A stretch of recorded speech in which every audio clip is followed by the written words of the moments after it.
I'd like to welcome everyone to the class this morning. The crowd's down just a little bit, but hopefully people will come filing in. Jimmy Kittinger's not feeling very well this morning. Randy's down. Somebody said Mike must be down because Notre Dame lost, but he was going to go get Michael Morgan and bring him. So those things happen. Brother Dusty Shelton's going to open our class with prayer. Then we'll get started in the 25th chapter of Proverbs. Brother Dusty. Father, we're thankful for this day of life, for this first day of the week. We come to worship you, learn more of your word. We pray, Father, that your word this morning will go into our hearts. We'll think on these things that we've learned. Thank you for grace and ability to teach us. We thank you for tonight's rest. And we pray that you be with us throughout the rest of this day. In Jesus' name we pray. Amen. Thanks, Brother Dusty. Proverbs chapter 25, and we're ready to start verse 18. Proverbs 25, starting with verse 18.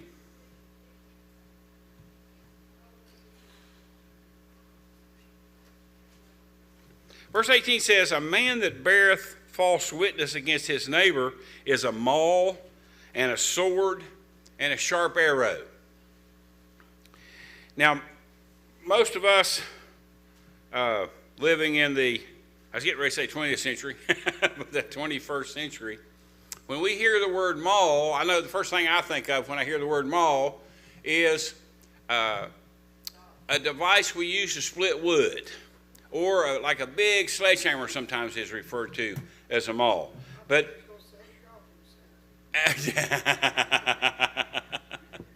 I didn't think of that because of the spelling, but you're right. If we just hear the word mall, that is the first thing we think about is a shopping center. But these three things that are mentioned here are all weapons of war. A maul was like a big club that they used to whack people with. That's what the ESV says. It was like a War club? Yep, exactly that. And if you look at the other two, we can see that. The sword, a weapon of war, sharp arrow, a weapon of war.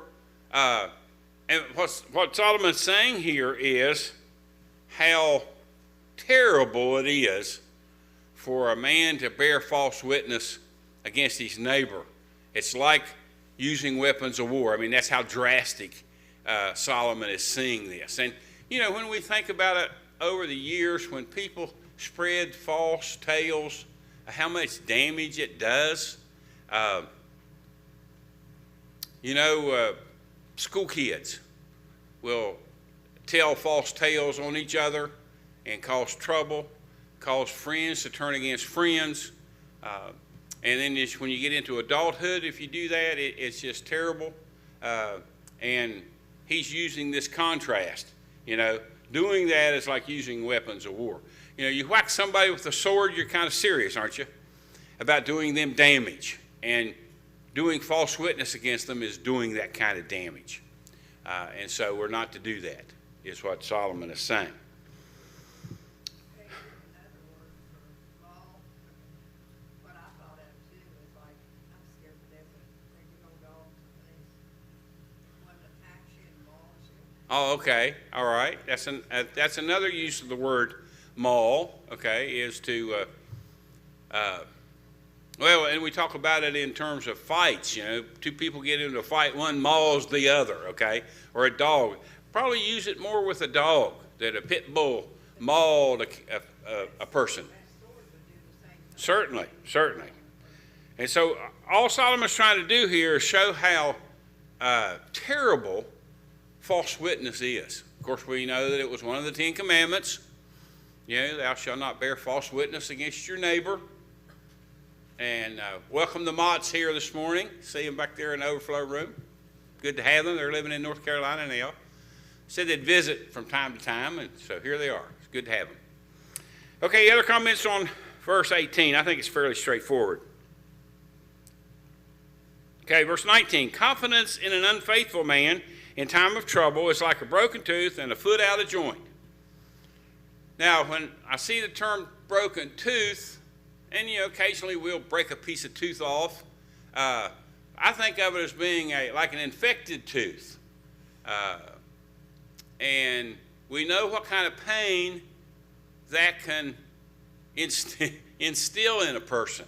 I had an infected tooth not too long ago, and if my top teeth touched my bottom tooth, it just sent courses of pain through me. I didn't know what was going on. I couldn't even, it's one thing clash your teeth together, okay?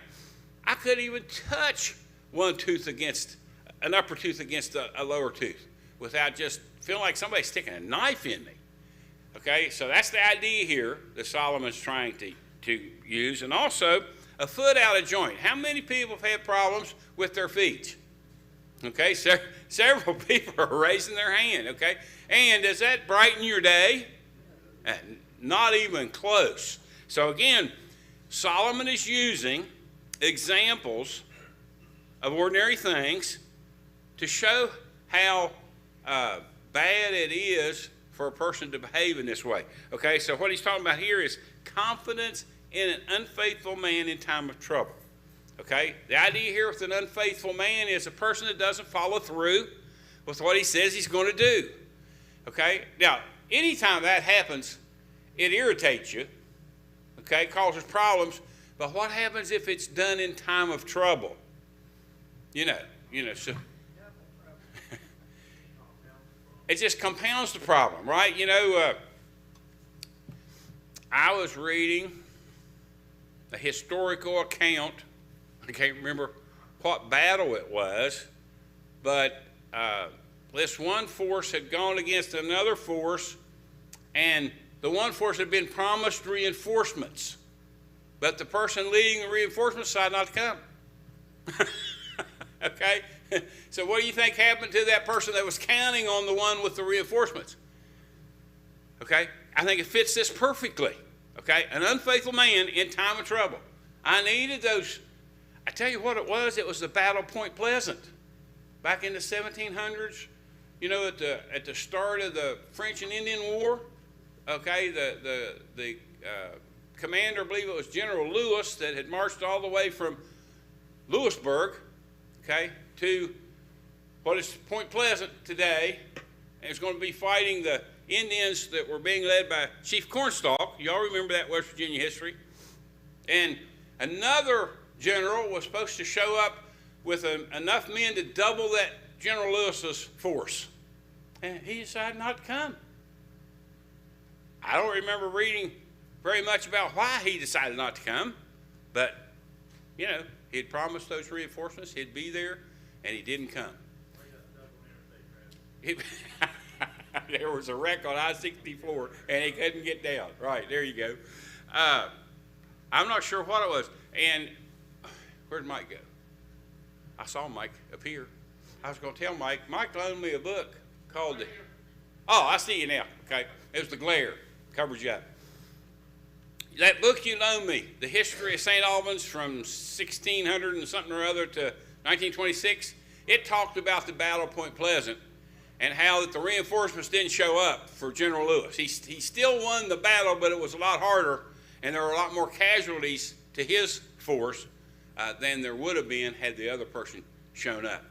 That's what I was reading. History of St. Albans up through 1926. One big old house down there that in the top part it showed where they used that, where they shot out up front. There's a whole top you can see where they were used in the battle. Yeah, back in those days, when you were dodging arrows, it wouldn't be a bad idea to be way up high, in a kind of a turret of a castle, something like that. See better too. Right, and that's always been part of battles is information, reconnaissance. And in the Civil War they used balloons, hot air balloons, and they raised up and they could look and see a whole lot better. Or they built towers so they could see better. Cavalry. The main job of the cavalry was to scout and bring back information to the leader so they know the disposition of the enemy's forces and different things like that. But I think that account fits this proverb very well. And I know you can believe that General Lewis never did count on that guy. I can't remember his name, but he didn't count on him probably ever again to show up with reinforcements. You know, both of those, the tooth and the foot, that's something you don't want any part of. That's yes, a toothache or a foot out of joint are two of the most painful ailments we can have. I mean, and you wouldn't consider these like serious ailments, but the pain that they give you is serious. And so that's what Solomon's using to contrast here and show again how terrible it is for for you to put confidence in an unfaithful man. You remember the old saying, fool me once, shame on you, fool me twice, shame on me, all right? And so if you have confidence in an unfaithful man once, that might be excused. If you do it again, then it's that shame on you, because you know what the person did the first time. It will be hard to turn around and trust that person again.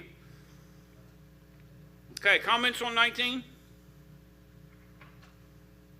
Kaufman summed this up, verse 19. Here's what he said. Trusting an unfaithful man in a crisis is both extremely painful and dangerous. And I think that's summed up fairly well, paraphrased fairly well. Very dangerous. Very dangerous. Verse 20, and he that taketh away a garment in cold weather, and as vinegar upon niter, so is he that singeth songs to a heavy heart. Now remember, these proverbs that we're studying now didn't make first cut. They were collected some 300 years after Solomon penned the book of Proverbs by men serving King Hezekiah. And we talked a little bit about how maybe these were in the $1.99 greeting cards instead of the $5.99 greeting cards, okay? So this one was a little tough.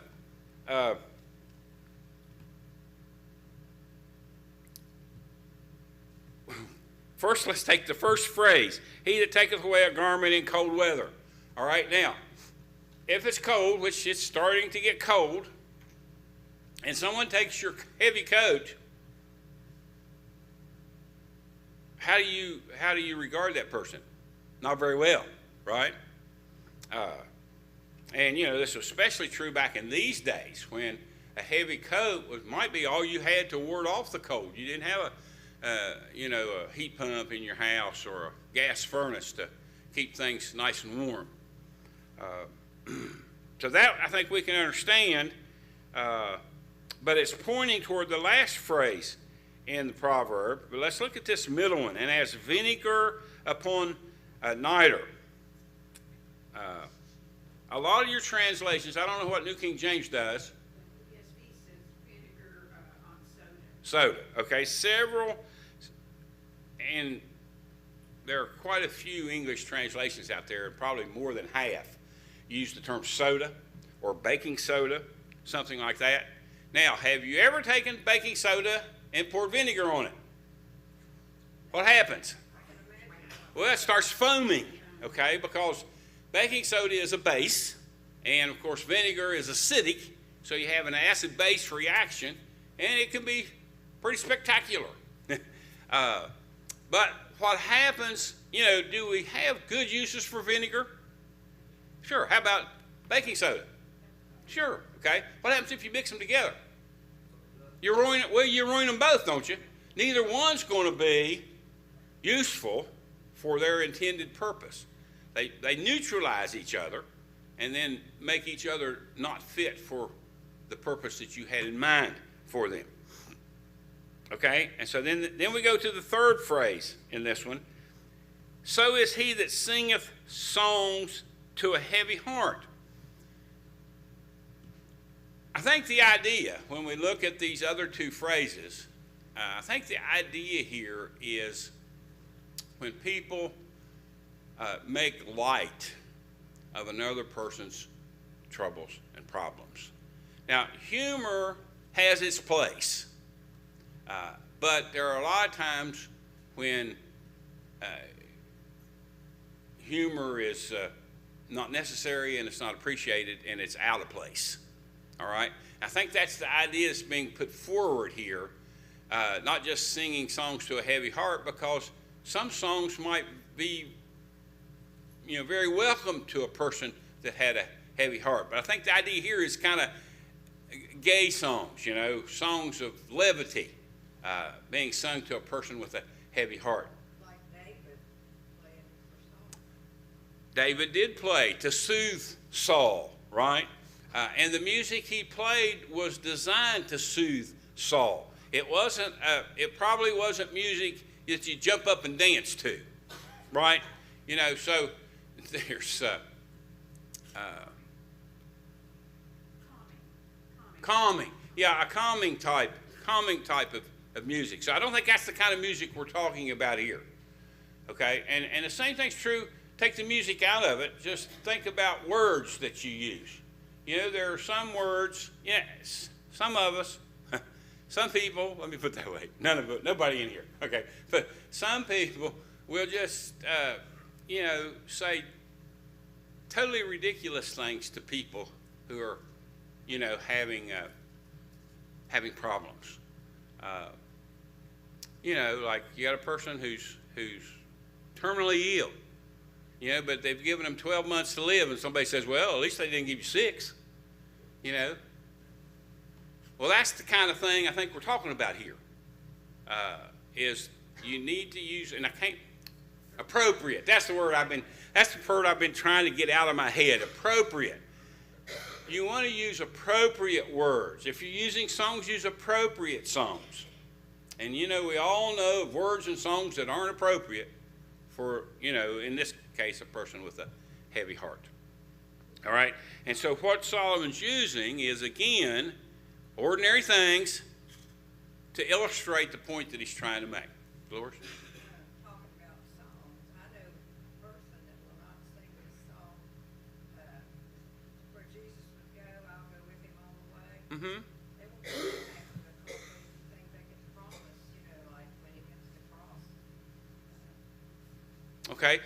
What if you? Words make a difference. Yes, they do. And what Dolores was saying, in case you didn't hear her, is that when we sing songs, we want to make sure that we're not just singing to hear the notes rattle around in our head, that we are paying attention to the words.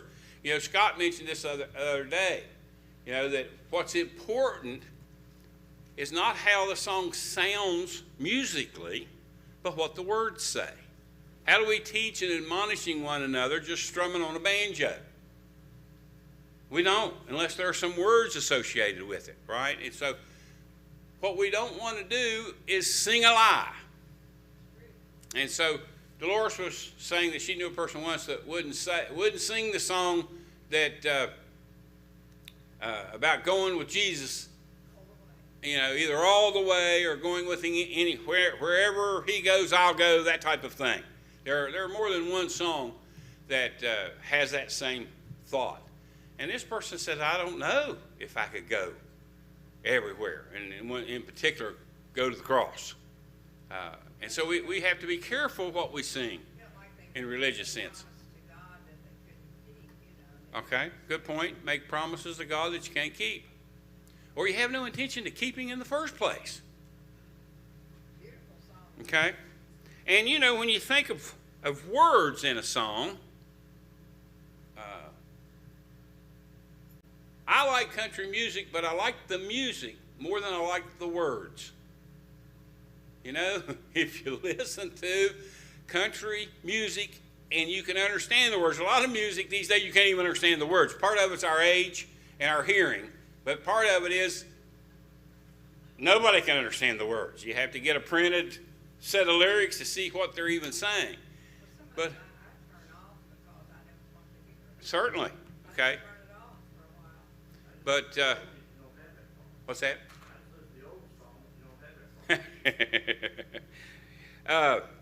Yeah, but like I said, if you listen to the words of country music, a lot of them aren't good to listen to.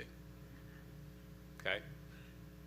They're talking about drinking, and they're talking about cheating on your wife, and they're talking about this, that, and the other, okay? The one that sings, this one song, I turned it off because he said if heaven's not like Texas, he don't want to go. And I thought, well, you're not going, buddy. He may end up going someplace that is like Texas. Hot. Okay. Again, the point here is these three things we're talking about, they don't improve the situation, okay? Vinegar and soda mixed together ruin both of them. Taking someone's heavy garment when it's cold isn't profitable. And then again, saying things or singing things that aren't appropriate shouldn't be done and will not be appreciated. Okay, now verses 21 and 22 go together. And evidently, Paul had these in mind when he wrote in Romans 12. Okay, so let me read what it says here in Proverbs, but then let me turn around and read Romans 12, 17 through 21. Verse 21 in Proverbs, if thine enemy be hungry, give him bread to eat, and if he be thirsty, give him water to drink. For thou shalt heap coals of fire upon his head, and the Lord shall reward thee. That's Proverbs. Okay, here's Romans.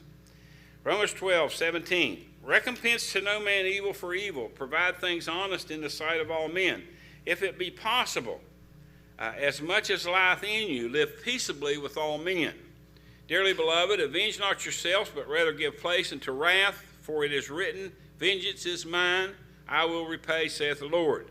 Therefore, if thine enemy hunger, feed him. If he thirst, give him drink. For in so doing thou shalt heap coals of fire on his head. Be not overcome of evil, but overcome evil with good. All right? So, I read the whole context in Romans, but the last couple verses there in that context almost match word for word what Solomon said in chapter 25 of Proverbs. So, and this is true throughout the New Testament, is that New Testament writers pull from the Old Testament. Jesus quoted the Old Testament. Peter quotes the Old Testament. Paul quotes the Old Testament. Okay, what it does is a couple things. One is it helps to verify that what's in the Old Testament was accepted by Jesus and the apostolic writers as being Scripture. And by them using those verses, it basically establishes their credentials too.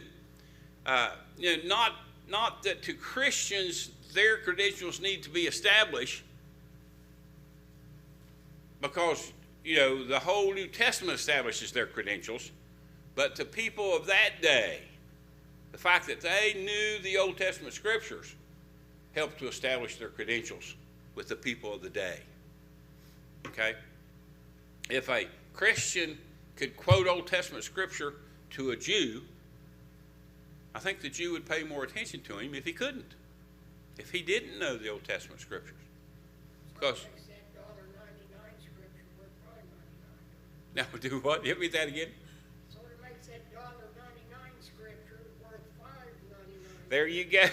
Good point. There's a good point there. Okay?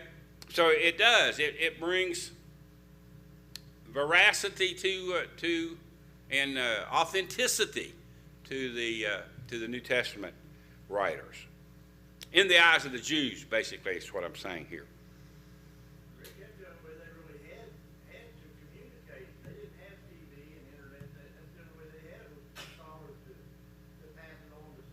Right, right.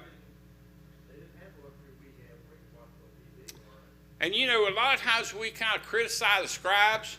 We always lump them in with the Pharisees. Well, the scribes and the Pharisees, they weren't very good. That's kind of our attitude, I think, sometimes. But the scribes were people who kept copying the Old Testament Scriptures to preserve them, because a lot of times the writing materials didn't last a long time, especially when they were writing on papyrus. Okay? That's like us writing on cheap paper. And when we write on cheap paper, it doesn't last very long. And so these scribes, their job was to take the old worn out ones and copy them again on new material. So they played a very important role in preserving the scriptures. Sometimes I think it's a shame that we just lump them right in with the Pharisees. Scribes and Pharisees, we talk about them all the time. Okay, any other comments on 21 and 22? I think, of course, we haven't really got to the gist of it. And the gist of it gets, I think, to the end of the thing of what Paul said in the Roman letter, where he said, "Be not overcome of evil, but overcome evil with good." The idea is, when somebody does something bad to us, the first reaction typically is to do something bad to them. But Jesus says, don't do that. Solomon said it, Paul said it, and they were basically, of course, giving us what God was saying in that sense.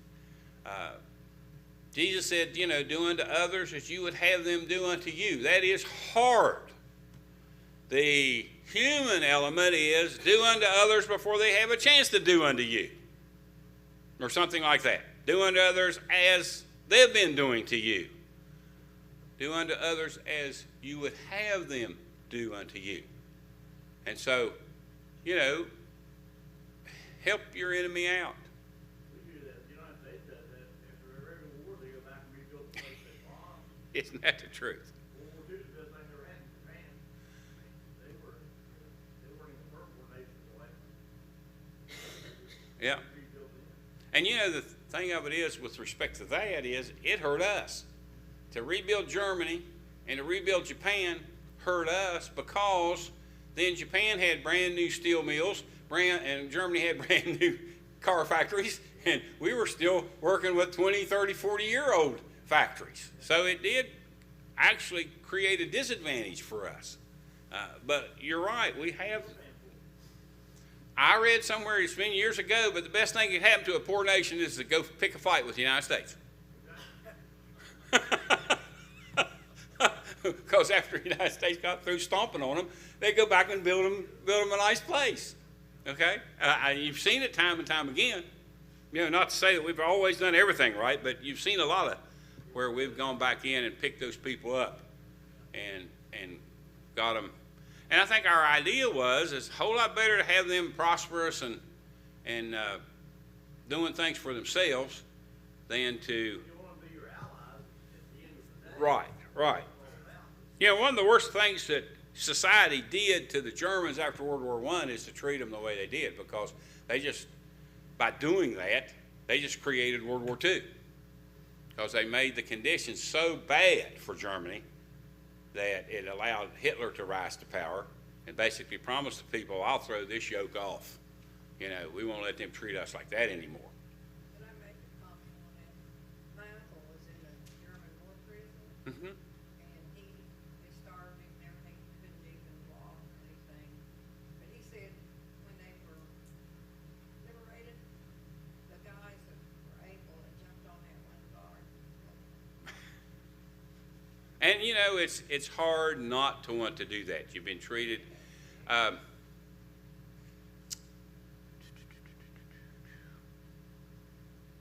trying to think of the title of the book, but it was about a American flyer who was downed in his plane crashed in the Pacific, and he got on a life raft, and he eventually made it to a Japanese-controlled island and was taken to a Japanese prisoner of war camp and was treated horribly.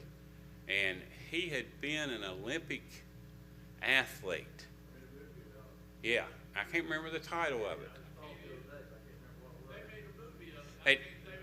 Yeah, and a particular guard, picked on him because he had been an Olympic athlete, and just, huh? Unbreakable. Yeah, they could never break him down. Okay. So anyway, after the war, he found him Yeah. and basically told him he forgave him for the way he was treated. That's hard. He did. Okay. And you can imagine how that fellow felt now, when so many of his fellow guards got put to death. What was on their head? Does that mean mistreatment or something? No, what it means is by treating them well, it creates conscience, a battle of their conscience. To hear I've been treating this guy well and he's been nice to me. You know, and then the idea is that it's like, again, it's, you know, it's like a figure of speech. It's like having coals of fire put on his head. That guy in Buffalo, where was it, the original site for the Toyota plant, that they selected, the man who owned that property refused to sell it to them because the Japanese and what they did to the Americans during the war, And I think he was a soldier during the war. right? He wouldn't have. And he said, that's right. They went and found another piece of property. They didn't get his. He said, I'm not selling. You can imagine how much money he could have made, but he said, no. So he held that grudge, you know, for how many years? Yeah, well, I figure about well, of course, we're losing those people. We don't have too many of them left.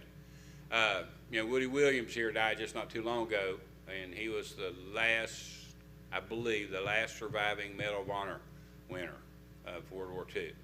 But there's not many of those folks left that served in World War II. And another one, he never talked about it. Yeah. He got hot job, he never did. He didn't, but David House's father was in the Battle of the Bulge, and he never would talk about it. That's all my Uncle Woody would tell about what happened in when they were liberated. That's everything. Yeah, that's the only thing he ever said. Yeah. My father was in the Battle of the Bulge, right over there in Germany and all that stuff. He couldn't believe it. Yeah. I think David's dad opened up to my brother Rod when he came back from Vietnam, that they had a bond there that they shared, and they talked. He opened up to Rod a little bit. But they have it so severe, they have to block it out. Yeah. Mike? I read somewhere, as far as the veterans of World War II, I think there's 1,000 of them die a year, Mm-hmm. so there's not too many left. No, there's not. And part of it's just age. You know, not even talking about things they may have come out of the war with that, you know, that has hampered their health since then. But, you know, you're just talking about age. You know, my dad was of the age of folks that fought in World War II, and he would have been 104 Monday had he lived. So you just don't have many 104-year-olds running around that fought in a war, because, you know, for the most part, if you were involved, especially in combat, you suffered things that probably shortened your life. Just, yeah. same way in Vietnam, I mean, they had PTSD, I mean, it's just, they're still living that war. They used to call it shell shock, and now they call it PTSD, you know, post-traumatic stress disorder. I had a friend that was in Vietnam, and he couldn't even, he had difficulty on July 4th when they would shoot off the firecrackers and everything. And he had come by my home one day, and I said there's no kids in the neighborhood. And he stopped by on his way home from work, and apparently somebody was visiting and they shot his firecracker off. And it scared me to death, Rick. I mean, he was standing there perfectly straight, and he went diving toward my couch with his hand over his head. And, I mean, just flat out Yeah. through the air and landed on that couch because it was a flashback. You know, and he was so embarrassed, and I said, "Oh, don't be." And he said, I gotta go home. And he was just shaking all over. And, you know, and he'd been in he called it the bloody 109 over in Vietnam. Mhm. And he'd seen buddies of his blown up right in front of his face. I think the 101st was, I think they changed it from airborne to air mobile, and they were the guys who were flying around. The helicopters were being landed in various fire zones and things like that, and that was pretty hairy. I mean, to me, it was scary for me just to see that, to realize that somebody still had that kind of. Oh, yeah. Thing, you know, that they Our could age, shake. Yeah. you know, a lot of the kids I went to school with went to Vietnam, they don't come back the same. No. Well, you know, maybe in order to ease that, military training has tried to get as realistic as possible so that they wouldn't be totally shocked if they got into a combat situation. And when Jonathan came back from, he didn't go into combat because he developed a heart condition out in the desert, but he went through all the training. And he was telling me how, they try to make it as realistic as possible. Well, how many of you know what the Trans-Siberian Orchestra is? Okay? Well, they came to Charleston and had a concert. And Jonathan liked their music, so he wanted to go to the concert. He ended up on the floor because they have explosions going off and lasers everywhere and smoke. And he said it was just like being back in Marine training. So, even training will create PTSD. Rick, you talking about shell shock. My oldest brother, he was up in Alaska, the Attu Island. Mm-hmm. And it was so bad, he lost his mind, and they had to give him shock treatments to make him forget what he went through. Yep. Along this idea of heaping the coals on your enemy's head, of course, that's a metaphor. But when you look at it, somebody brought up the idea that we rebuilt Japan, we rebuilt Germany, okay, and they're our allies today. And part of it might be for this very reason, that they treated us very badly, especially the Japanese, to prisoners of war. But then we treated them humanely and helped to rebuild their country. And so the thought might be that we were essentially heaping these coals of fire on their head because they treated us bad, we treated them well. Okay, now they're our friends. Kaufman relates he relates a story about a man and a woman who were undergoing counseling. And he said the counselor used this verse about being good. Talk to the woman, be good to your husband because you'll heap coals of fire on his head. And she said, I never heaped any coals of fire on him, but I did hit him with a skillet of hot grease. So I think we're getting away from the original intent there. Okay. I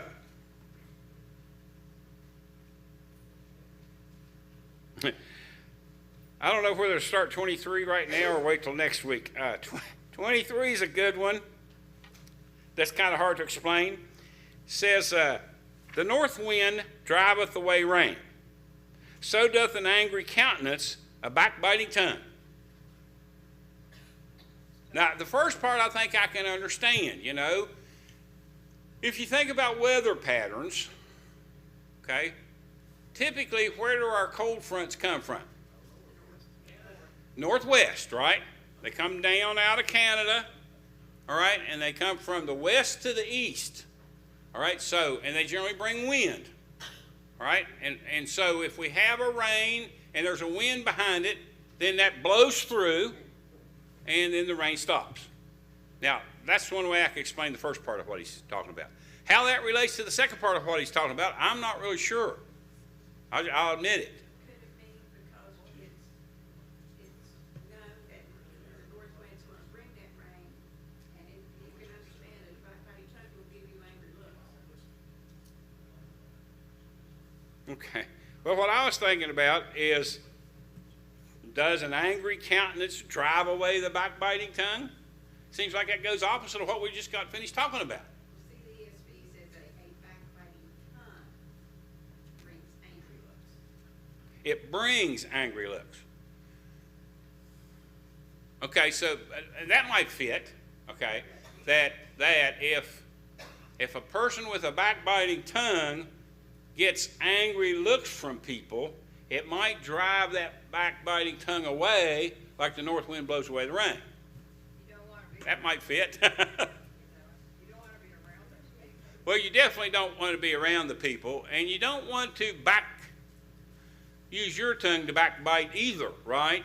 That goes against what we just talked about. About not overcoming evil with good, not trying to overcome evil with evil. All right, so if somebody says something they shouldn't be saying, you give them the look. Y'all heard about the look? So you give them the look, and that may turn them away from their backbiting tongue, because they can see the disapproval on your face. You don't have to say anything. You just, look at them, maybe roll your eyes at them. You can communicate an awful lot without saying a word, okay, just with the expressions on your face.